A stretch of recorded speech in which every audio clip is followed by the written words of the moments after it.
Olá, minhas amigas e meus amigos, todos vocês que participam aqui do canal, desse espaço tão importante, desse bate-papo que a gente faz aqui com alguma frequência sobre as coisas que vêm acontecendo no país e sobre caminhos, né? Eu acho que muito importante também é falar daqui para frente, né? Sempre importante analisar o que aconteceu para trás, identificar o momento que a gente está passando de uma forma lúcida e correta e aí sim propor caminhos adiante, né? Eu acho que são esses caminhos que a gente tenta buscar.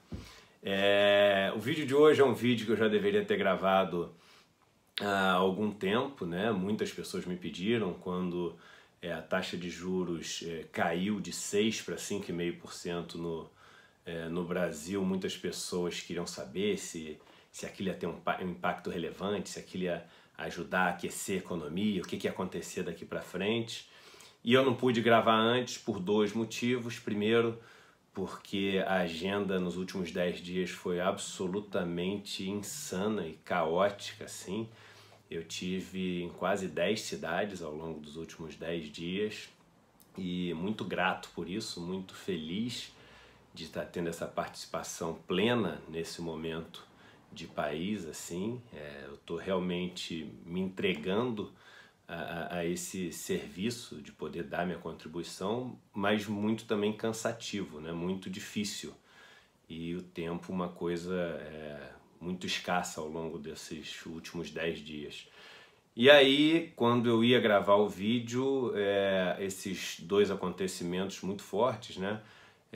Em relação ao discurso da Greta Thunberg e a morte da criança, da menina Agatha, no Rio de Janeiro, e as reações que aconteceram na internet, de uma desumanidade incrível, de uma crueldade, de uma violência verbal assim, e de atitude tão grande, e que me fizeram falar sobre aquilo antes, né? Tem um ditado em inglês que é first things first.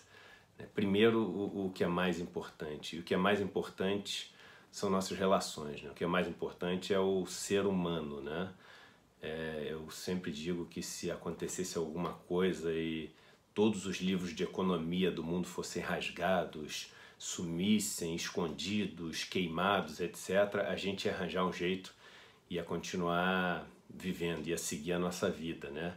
Agora, se nós deixarmos de existir, os livros de economia não têm mais nenhum sentido, né? Então, curiosamente, até algumas comunidades onde eu já passei, onde as pessoas não têm a menor ideia dos conceitos e teorias econômicas, são os lugares onde eu vi mais solidariedade, mais compartilhamento de oportunidades e de recursos, o que não quer dizer que os livros de economia são ruins, não devem ser estudados, é claro que devem ser estudados, mas eu acho que o ser vem sempre antes, né? Apesar de hoje em dia a gente colocá-lo na escala de importância muitas vezes depois, né? E indo ao assunto do vídeo de hoje, sobre essa queda da taxa Selic, a manchete é muito forte, né? O Brasil tem a menor taxa de juros da sua história e agora o mercado vai se empolgar, vai crescer, etc., vai investir. E muita gente querendo saber, até porque a gente tem hoje um contingente de dezenas de milhões de pessoas que estão ou desempregadas ou desalentadas ou em condições aí de subemprego, ou um emprego intermitente, enfim, uma situação que faz com que elas precisem, né, com urgência, de algum tipo de resposta econômica do país para elas poderem ter o mínimo de esperança, e sem esperança ninguém vive, né? E aí, com essa queda da taxa de juros, muitas pessoas perguntando se é agora que vai, né? E existe, por um lado, sim, uma tendência as pessoas investirem mais e uma tendência ao crescimento ser maior quando a taxa de juros é menor. Para vocês que entendem, vai ser falar o que vocês já ouviram muitas vezes, mas para aqueles que não entendem, que fazem parte desse canal também, e esse canal acho que tem essa proposta também de trazer essa lógica do mundo econômico para todos, né, de uma forma muito democrática. A ideia é a seguinte: existe uma coisa chamada custo de oportunidade, ou seja, você tem o seu dinheiro e quando você resolve fazer alguma coisa com o seu dinheiro, a primeira coisa que você pensa é o seguinte: poxa, qual era a outra coisa que eu poderia fazer, né, com esse meu dinheiro e quanto aquilo ali me traria ou de rendimento, ou de satisfação, de felicidade, de utilidade. Então, como eu deixo de fazer uma coisa para fazer outra, essa oportunidade que eu perco é o meu custo de oportunidade. Quanto maior for o meu custo de oportunidade, ou seja, quanto melhor for a oportunidade que eu estou perdendo, mais eu vou exigir que esse lugar onde eu ponho meu dinheiro me traga mais frutos, mais rendimentos, né? Mais coisas boas. Então o que acontece? Quando você tem uma taxa de juros básica na economia muito alta, as pessoas elas deixam de investir porque elas pensam o seguinte: poxa, o meu dinheiro poderia estar lá paradinho, sem risco nenhum, porque considera-se, né, os títulos públicos, os títulos livres de risco em qualquer tipo de economia, principalmente nas economias que têm o poder de imprimir dinheiro, porque no desespero, no pânico, ela vai imprimir dinheiro para pagar aquela dívida que ela tem, as moedas fiduciárias, né?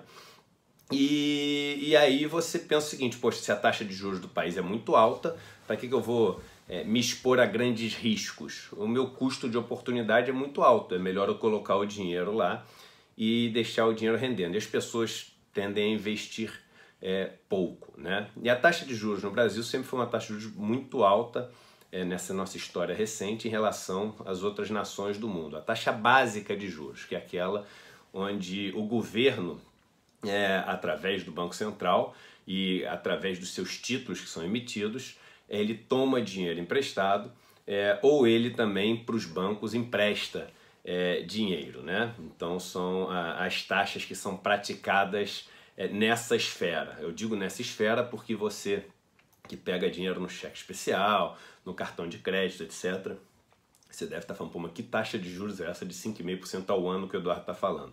É essa taxa que a gente fala básica porque é a base, né? Os juros que são cobrados são dali sempre para cima, quando você vai analisando toda a cadeia de crédito que você tem no país. Então, quando você cai essa taxa de juros, em tese, a economia deveria aquecer. Se não fosse por alguns problemas, né? O primeiro problema é o seguinte: a reação lógica que a gente faz é a seguinte: poxa, se os juros caiu para 5,5%, aquelas pessoas no Brasil que têm muito dinheiro, elas vão agora ficar incomodadas, porque elas emprestam dinheiro para o governo, o rendimento é tão pouquinho, é menos de 0,5% ao mês, que aí o cara vai chegar e vai falar o seguinte: eu vou investir em negócio, porque aí é muito melhor eu investir em negócio e aí isso vai me fazer ganhar mais dinheiro que esse 0,5% ao mês, e quando eles investirem o país vai crescer. Em outros vídeos meus, vocês já devem ter visto, se não viram, vale a pena olhar em outros vídeos meus, eu explico por que para você ter crescimento sempre você tem que ter investimento, né? Não existe crescimento sem investimento. O problema é que quando a gente pensa o seguinte: ele vai ter um rendimento muito baixo agora com 5,5% ao ano, então ele vai ter que investir para ganhar mais dinheiro. Quem investe, quem abre um negócio, sabe que quando você abre um negócio, não é que você sempre vai ganhar dinheiro, não é que você sempre vai ter um negócio que vai dar certo e vai dar um rendimento que agora é maior do que isso que o governo te paga.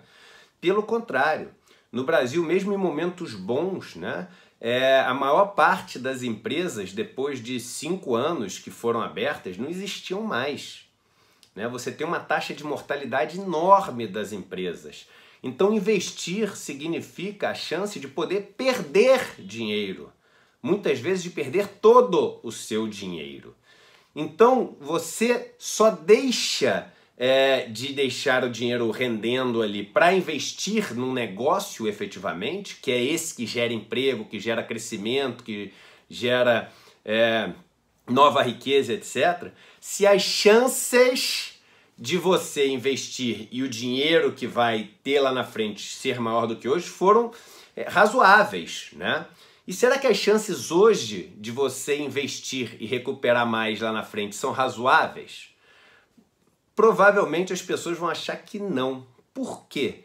Porque uma coisa tem que acontecer para você investir numa empresa e lá na frente ter um resultado melhor do que tinha hoje.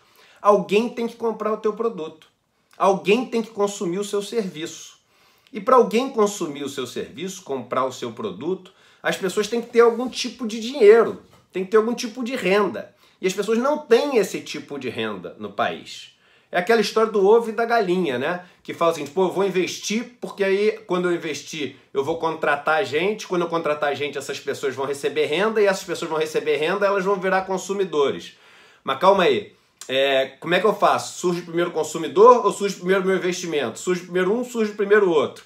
E é aí que o Estado entra normalmente. Por que o Estado entra? O Estado vai lá e fala o seguinte, olha, deixa que eu começo.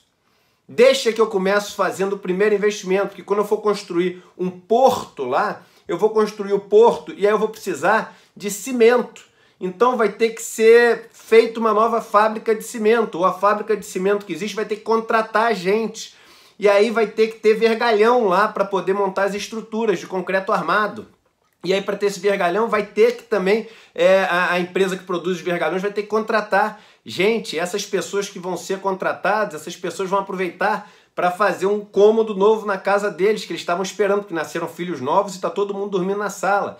Aí elas vão ter que comprar tijolo, vão ter que comprar tubos e conexões. E aí esses tubos e conexões chegam na loja através de um caminhão que vai transportá-los. A empresa que produz caminhão, ela vai ter que contratar mais gente para fabricar mais caminhão. As carrocerias de caminhão vão ter que começar a ser feitas. As que são de madeira vão precisar de madeira. Então todo o processo começa a acontecer. E é aí que você tem essa renda necessária para fazer com que o empresário olhe e fale o seguinte, olha, lá na frente vai ter mais gente para consumir o meu produto. E o Brasil está numa armadilha hoje, porque ele está dependendo 100% da iniciativa privada, e a iniciativa privada olha e fala o seguinte, não, beleza, está cada vez mais baixa a taxa, mas eu só vou investir quando eu tiver gente para comprar meus produtos, porque senão não vou investir. Porque eu prefiro ganhar pouco no banco do que ter a chance de perder dinheiro. É isso que as pessoas não entendem. Se você investe errado, você perde dinheiro. Não é que é ganhar pouco ou ganhar muito, ganhar pouco ou ganhar um pouquinho mais. É ganhar pouco ou, na maioria das vezes, com investimentos que dão errado, perder muito. E o cara prefere não perder muito. E as pessoas acham que tem um nível que dá um clique assim. Passou no nível, clique, todo mundo começou a investir. Mágica. Né? Se fosse assim, gente, a gente vê a taxa de juros estava, alguns poucos anos atrás, a mais de 14%. Se de mais de 14% até 6% não deu esse clique, não vai dar de 6 para 6,5%. Não é esse o caso. Né? Isso só mostra outra coisa também, o seguinte, enquanto estava 14%, a gente com a economia super deprimida, etc., morrendo de medo de, se baixar, vai ter inflação e etc., pô, vai ter inflação, um hiato de produto gigantesco, ou seja, a capacidade de produzir do país muito maior do que a gente estava produzindo. O que quer dizer? Máquinas ociosas, pessoas que podiam trabalhar sem estar trabalhando, um desemprego enorme, ou seja, você não tem pressão de preço ali no custo da mão de obra, e tudo isso, a gente não caía a taxa de juros, só uma pessoa se beneficiava com essa taxa, algumas pessoas se beneficiavam com essa taxa de juros, são as pessoas que têm o dinheiro investido ali nos bancos, né, os rentistas que a gente fala, mas a gente não caiu a taxa de juros. E a pergunta é, de 14 e pouco para 6 e pouco que a gente caiu, né, a economia não reativou, mas quanto a gente acumulou de juros que vão ser pagos para as pessoas mais ricas do país, porque a gente foi moroso, foi devagar, foi excesso de cautela, né, que a gente teve para poder cair essa taxa de juros. Será que foi excesso de cautela ou foi realmente para poder oferecer essa possibilidade às pessoas no Brasil que vivem só do rendimento de seu dinheiro e sem investir em produtividade? Caímos até 6%. Não pressionou a inflação, não trouxe o crescimento desejado, a economia está na mesma. Só teve uma coisa de ruim, uma montanha de juros que foi acumulado, que vira nova dívida, que vira novos juros e faz esse que é o grande problema brasileiro que a gente não fala e que cria os verdadeiros privilegiados que a gente tem no país. Então, dificilmente a gente vai ver de 6 para 5,5% esse crescimento que as pessoas esperam, porque as pessoas que vão investir, elas não têm ainda uma segurança no cenário que elas precisam em termos de investir. E essa segurança não é aquela segurança institucional que a gente fala que vai existir quando passar a reforma da Previdência, é segurança de saber que vai ter gente para comprar. É disso que a gente está falando, né? E o outro ponto é o seguinte, quando você cai a taxa de juros, você poderia gerar crescimento fazendo com que as pessoas que são da classe média, os pequenos empresários, os médios empresários e até as pessoas mais pobres tivessem um crédito no banco, né, ou nos bancos, para pegar numa taxa que fosse abaixo daquilo que ela consegue gerar de riqueza. Então, se você é um cara que sabe operar bem uma máquina para fazer camisa, para fazer bermuda de uma confecção, ou se você é um agricultor que sabe mexer no trator, arar a terra e plantar o que você sabe plantar muito bem, e você consegue gerar uma quantidade de riqueza que tem um retorno lá alto, sei lá, 5% ao mês, alguma coisa assim, que é super alto, né? Um retorno desse. Pô, se você tiver uma maneira de pegar dinheiro emprestado numa taxa mais baixa do que você consegue gerar de retorno, você vai pegar esse dinheiro emprestado e você vai ser dono da sua máquina, você vai ser dono da sua terra, você vai ser dono do seu trator e você vai ajudar a gerar riqueza para o país. Quando você gera essa riqueza, tudo começa a circular, todo mundo contrata e as empresas lá de cima, as grandes, os ricos, até eles se beneficiam. Eles perdem um pouco de poder, por isso que eles nunca querem isso, mas até dinheiro essa turma vai ganhar. Mas o que acontece? Apesar da taxa de juros ter caído de 6% para 5,5%, a taxa de juros na ponta, para o pobre, para o cara da classe média, etc., ela ainda é gigante. Nos melhores casos, nos melhores, para quem tem um crédito muito bom, maravilhoso, é 50% ao ano. Para quem é mais pobre, é 300% ao ano. Então essa queda de 6% para 5,5% não muda essa variável da equação, que é o seguinte: as pessoas do Brasil que querem produzir riqueza hoje não podem, porque o acesso aos meios ainda é muito mais caro através de financiamento do que a riqueza gerada pelos meios. Então, infelizmente, não é essa queda que vai fazer esse investimento acontecer no Brasil. O que vem de bom nisso, que o custo que a gente tem com o maior problema brasileiro, que essa montanha que a gente tem de dívida pública, diminui. Mas, ao mesmo tempo, vem uma cobrança que a gente deve fazer a esses governos que passaram. Por que não caiu essa taxa antes? E esse erro que vocês tiveram, que ninguém vê, ninguém põe na conta, mostra o tamanho desse erro.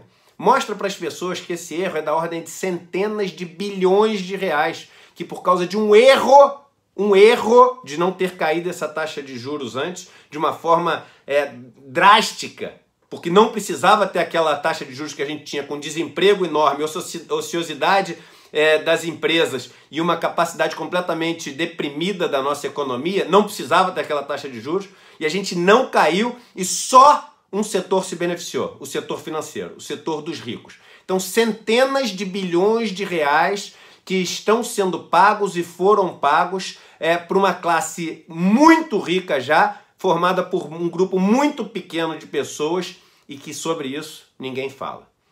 Um abraço e até o próximo vídeo.